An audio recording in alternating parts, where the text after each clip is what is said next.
estamos direto do 23º Congresso Internacional de Direito Constitucional aqui em Recife, com o nosso palestrante, Nelson Rosenwald, né? Bom dia. Bom dia.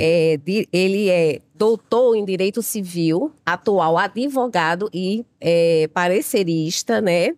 E ex-presidente do IBERC e agora membro emérito do IBERC. Presidente emérito. Bom dia, professor. Seja muito bem-vindo ao nosso podcast Ante o Exposto. Agradecemos que tenha aceito o nosso convite. Muito obrigado. A honra é minha, porque é sempre bom uma conversa franca, um diálogo aberto com a comunidade jurídica. Então, quantas vezes for chamado, estarei convocado. Que maravilha. É uma honra nossa, professor, tê-lo aqui. Como eu já disse antes, sou seu fã, né? Civilista de alta, de ponta, e nos direciona de longa data.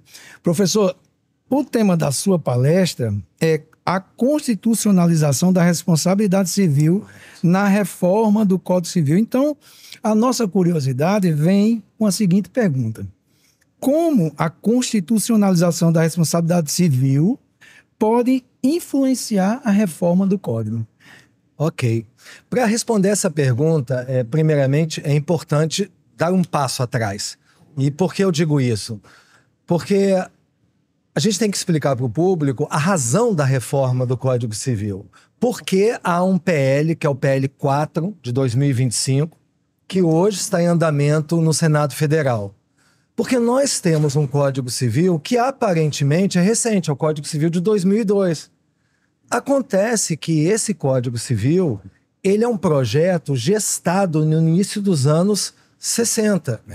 E todos nós sabemos que a sociedade brasileira evoluiu demais nesses últimos 50 anos. Aliás, o mundo mudou mais nesses 50 anos do que nos 2 últimos milênios. Não apenas mudanças relacionadas a costumes, alterações tecnológicas que viraram o nosso universo jurídico ponta cabeça. Por isso, é muito importante trabalhar essa reforma do Código Civil como um todo e, especialmente, a reforma da responsabilidade civil, da qual eu fiz parte como relator dessa comissão. E por que especialmente da responsabilidade civil? Porque é muito curioso o que eu vou falar, mas quando o Código Civil de 2002 ele entrou em vigor, ele não trouxe nenhuma novidade na responsabilidade civil com relação ao Código Bevilacqua de 1916. Ou seja, nós estamos em matéria de responsabilidade civil mais de 110 anos em atraso. Sendo que depois da vigência do Código Civil, ou seja, nos últimos 20 anos, não tivemos nenhuma reforma na responsabilidade civil, nenhuma lei nova, nenhuma novidade. Então, há um gap enorme entre o que é a nossa sociedade de 2025 e o que representam as normas do Código Civil. E, talvez, o mais importante nesse momento, não há efetivamente, já começa a responder a sua pergunta, um diálogo entre o Código Civil e a Constituição Federal de 1988. Por isso, há uma necessidade de expressivas mudanças na responsabilidade civil, porque essa disciplina, a responsabilidade civil, ela é uma espécie de repositório de todas as patologias do sistema jurídico. Tocando em miúdos, tudo que acontece de errado em um ordenamento jurídico vai para onde? Vai para a responsabilidade civil.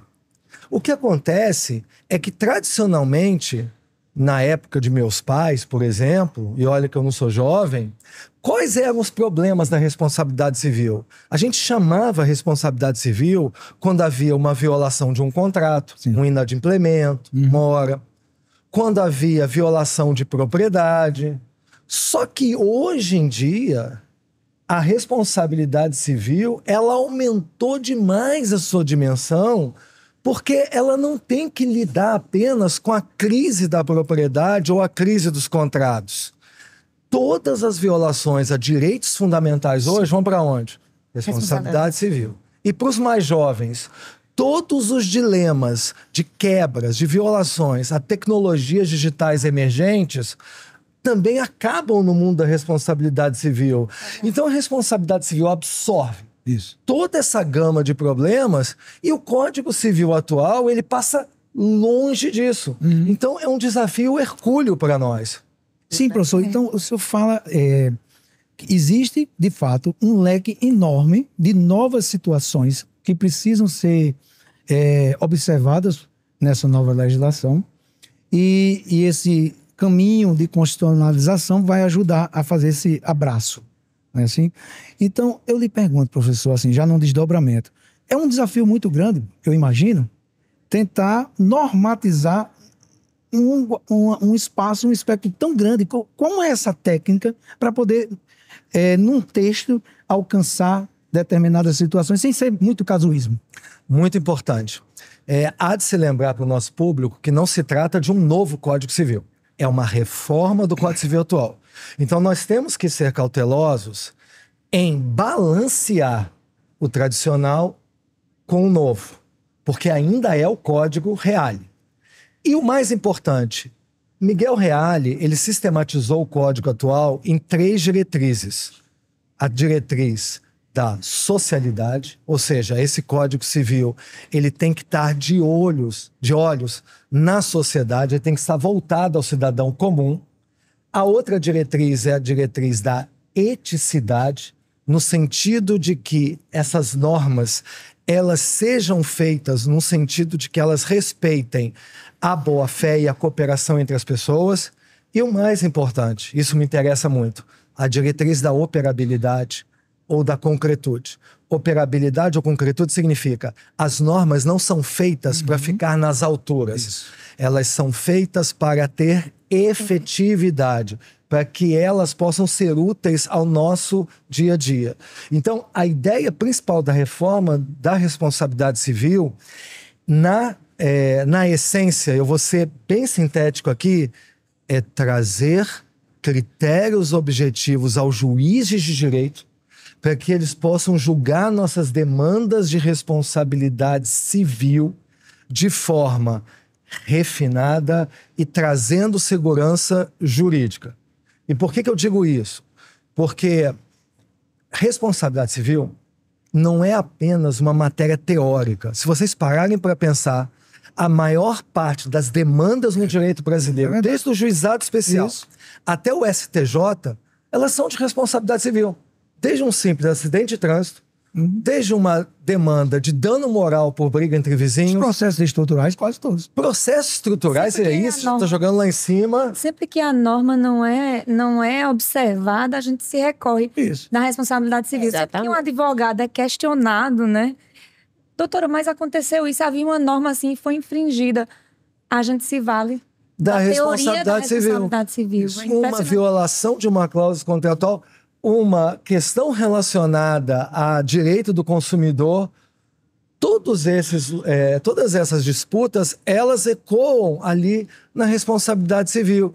E os nossos magistrados hoje, por falta de critérios seguros dados pela lei, eles simplesmente concedem decisões que são decisões díspares num país continental como o nosso, e isso acarreta falta de previsibilidade e insegurança jurídica. E nós ficamos dependendo muito da jurisprudência do STJ.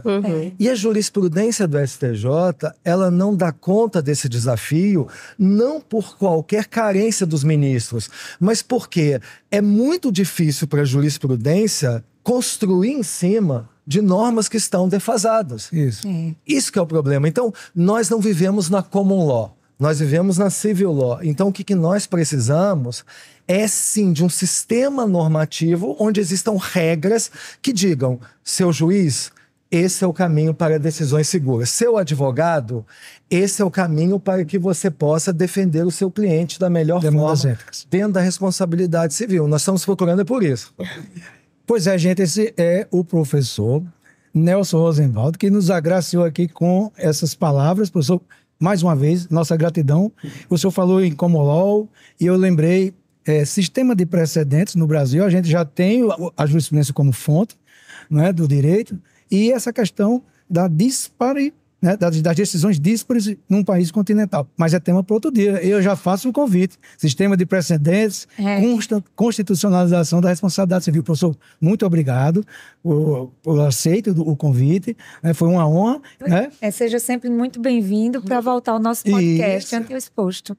Eu agradeço. Foi excelente esse bate-papo. Que venham outras oportunidades. Obrigada, professor. Aí, gente, até a próxima.